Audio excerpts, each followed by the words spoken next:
Politik pencitraan di Indonesia yang dilakukan kepala negara, kepala daerah bahkan menteri dan ketua partai politik, ternyata umurnya seusia Republik ini.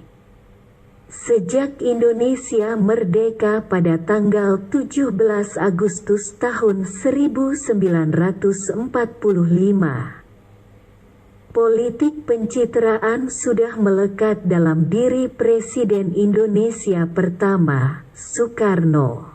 Hal paling fenomenal saat ia melakukan politik pencitraan saat menerima kedatangan Panglima Besar TNI, Jenderal Sudirman, dari medan perang di Istana Kepresidenan, Yogyakarta. Sudirman, ketika itu, kata Cokropranolo, hanya berdiri kaku dengan sebelah tangannya memegang tongkat. Lalu, Soekarno merangkul sosok yang sudah ringkih itu. Seketika itu, mata Soekarno menangkap fotografer kenamaan zaman itu, Frans Mendur, tengah memegang kamera. "Momennya dapat tidak?" kata Bung Karno kepada Frans Mendur. Ia menggeleng. "Terlalu cepat," jawabnya. "Kalau begitu diulang adegan Suncesnya, pelukannya," ujar Bung Karno. Dalam beberapa literatur disebutkan, selama 6 bulan pertama 1946 posisi Sudirman menjadi amat penting bagi keutuhan Indonesia saat itu. Dwi Tunggal Syahrir Amir selalu menarik tentara untuk tunduk pada pemerintahan sipil. Sementara Sudirman yang dipilih oleh tentara menjadi panglima selalu menekankan bahwa posisi militer dan pemerintahan sipil itu sejajar.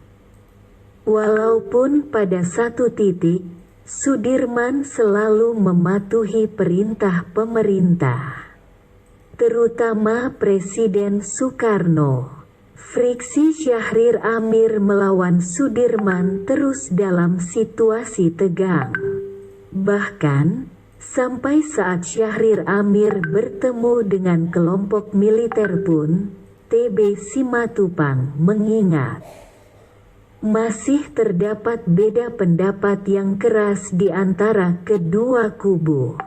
Kebijakan-kebijakan lanjutan Syahrir Amir terhadap militer, seperti pendidikan politik perwira, memasukkan unsur sosialis ke tubuh militer, pengangkatan perwira tandingan, membuat situasi di dalam tubuh tentara makin runyam. Di tengah situasi ini, pada awal Januari muncul Tan Malaka. Tan Malaka yang dikenal sebagai Bapak Republik, karena menulis konsep Republik bagi Indonesia sejak 1920-an. Memandang elit politik dan jalan diplomasi yang dilakukan pemerintah terlalu lemah, Indonesia butuh oposisi yang kuat. Untuk itu, Tan Malaka menggandeng berbagai partai politik dan kelompok politik mendirikan Persatuan Perjuangan sebagai kekuatan politik baru di luar pemerintahan. Pada tahap awal, cara ini berhasil. Di Kongres awal, Persatuan Perjuangan menuntut syarat minimum kemerdekaan. Syarat minimum kemerdekaan itu, misalnya, pengakuan merdeka 100%, membentuk pemerintahan rakyat, membentuk tentara rakyat, melucuti tentara Jepang, mengurus tawanan bangsa Eropa, menyita perkebunan musuh, dan menyita pabrik musuh untuk dikelola sendiri. Tan menegaskan, Kemerdekaan 100% adalah mutlak. Sesudah musuh meninggalkan Indonesia, barulah diplomasi dimungkinkan. Jangan berdiplomasi dulu sebelum musuh keluar. Selama masih ada satu orang musuh di tanah air, satu kapal musuh di pantai, kita harus tetap lawan, kata Tan tegas dalam pertemuan Persatuan Perjuangan yang pertama di Purwokerto, Januari tahun 1946. Pak Dirman hadir di sana. Dengan garang, Sudirman mengatakan, lebih baik di bom atom red daripada merdeka kurang dari 100%. Sikap Sudirman dan militer terhadap lambannya diplomasi pemerintah terlihat dari pidato tersebut. Militer menginginkan Bung Karno, Bung Hatta, dan Syahrir lebih tegas dan lugas lagi terhadap Belanda. Untuk sesaat duet Tan Malaka Sudirman mencuat ke permukaan politik Indonesia. Sudirman dan Tan Malaka menekan pada perlawanan perjuangan ketimbang diplomasi. Ini yang membedakan keduanya dengan Bung Karno, Bung Hatta, dan Syahrir. Perjuangan atau diplomasi adalah tema sentral kontroversi antara pemerintah dan oposisi di satu sisi serta pemerintah dan militer di sisi lain.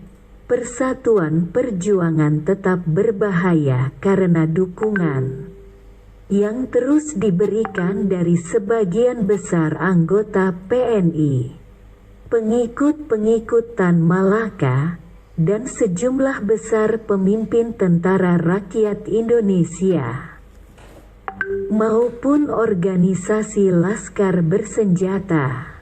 Saudara-saudara sekalian, Paduka Yang Mulia Presiden sebagai Kepala Negara telah menunjuk saya sebagai Panglima Besar Tentara.